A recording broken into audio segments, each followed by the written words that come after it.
अस्सलाम वालेकुम नाज़रीन, आवाज़ न्यूज़ में भलीकार माया गज़ाल आबड़ो यहाँ बिशारत सुमरो हलंदासीं एयरलाइंस तरफ।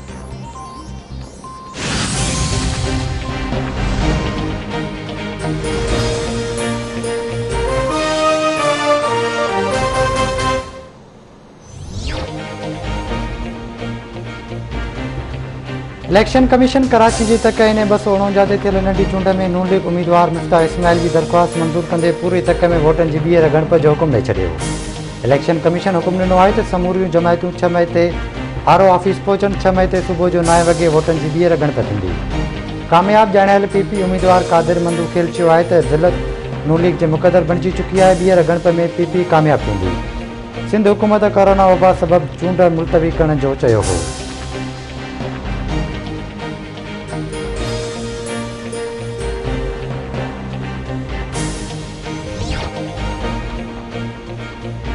तहरीक इंसाफ कराची जे तक एन 249 ते ॿीहर चूंडू करण जो मुतालबो करे छॾियो। वफ़ाक़ी वज़ीर फवाद चौधरी जो चवणु आहे त ॿीहर ॻणप मां फ़ाइदो नाहे। तक ते ॿीहर इलेक्शन कराई वञे। आम राय आहे त कराची जी चूंडुनि में बदतरीन धांधली कई वई। नून लीग ऐं पीपी जी सियासत जे ख़ात्मे जो वक़्तु वेझो अची चुको आहे।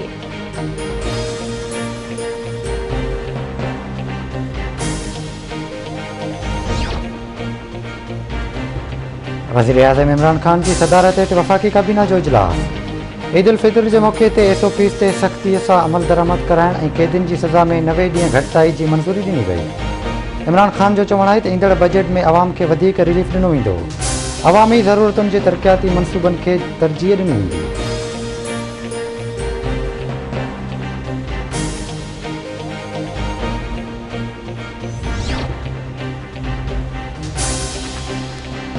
सुप्रीम कोर्ट में नेब ऑफिसरनि तरफ़ां जवाबदारनि खां रिश्वत वठण ते ॿीहर इंक्वायरी जे हुक्म ख़िलाफ़ नेब जी अपील ते दरख़्वास्त ॿुधणी। Chief justice Gulzar Ahmed remarks ॾिना आहिनि त नेब में मौजूद ऑफिसर वॾा फ्रॉड करे रहिया आहिनि ऐं नेब चेयरमैन ख़ामोश आहे। नेब चेयरमैन त सुप्रीम कोर्ट जो अॻूणो जज रहियो आहे। हू इंक्वायरी खां सवाइ कंहिं मुलाज़िम खे कीअं फारिग करे सघे थो।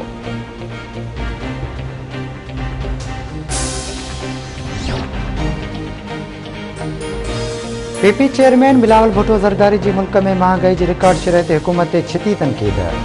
संदसि चवणु आहे त वज़ीर आज़म साहब होश खां कमु वठो, मुल्क में महांगाई वधी वई आहे। आलमियो उहो आहे त मुल्क अंदरि महांगाई में घटिताई जो कोई इम्कान ई न आहे। इमरान खान जी हुकूमत जो हर गुज़रंदड़ ॾींहुं महांगाई जो तूफ़ान आणे रहियो आहे। पीपी वफ़ाक़ में हुकूमत ठाही सॼे मुल्क जे मज़दूरनि लाइ बेनज़ीर कार्ड जारी कंदी।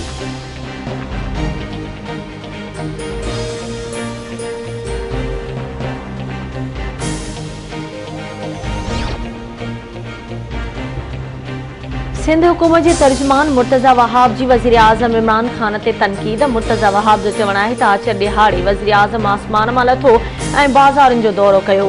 वज़ीर आज़म खे अवाम जो एतिरो अहसासु आहे जो 3 सालनि बाद अवाम वटि वियो। कप्तान गाॾी हलाए रहियो, साणस फोटोग्राफर बि गॾु हो। वज़ीर आज़म खे ग़रीब जो अहसासु रुगो वीडियो ऐं तस्वीरुनि ताईं आहे।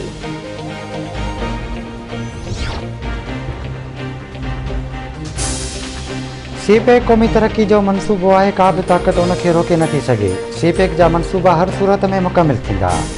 CPEC मनसूबो मुकमिल थियण सां नौकरियुनि जा मौक़ा पैदा थींदा ऐं मुल्क में ख़ुशहाली ईंदी। CPEC अथॉरिटी के चेयरमैन आसिम सलीम बाजवा जूं कराची में वापारियुनि सां ॻाल्हियूं।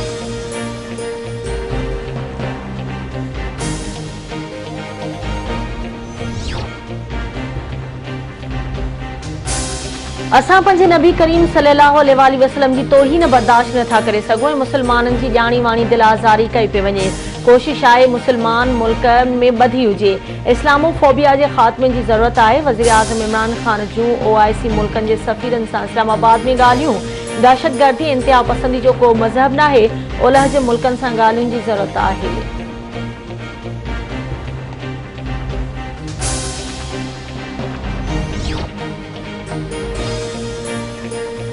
कराची में AVCC ऐं CPLC जी गॾियल कार्रवाई। ॿिनि नौजवाननि मोहसन मरी ऐं ज़ुल्फ़कार वसाण जे अॻुवान में मुलवस 3 जवाबदार मारिजी विया। पुलिस मौजूदु मुक़ाबले दौरान अली गौर सैफुल्ला ऐं नौकाफ़ मारिजी विया। जवाबदारनि मुग़विन जे वारसनि खां आज़ादी लाइ 5 करोड़ रुपया भुंग तलब कयो हो।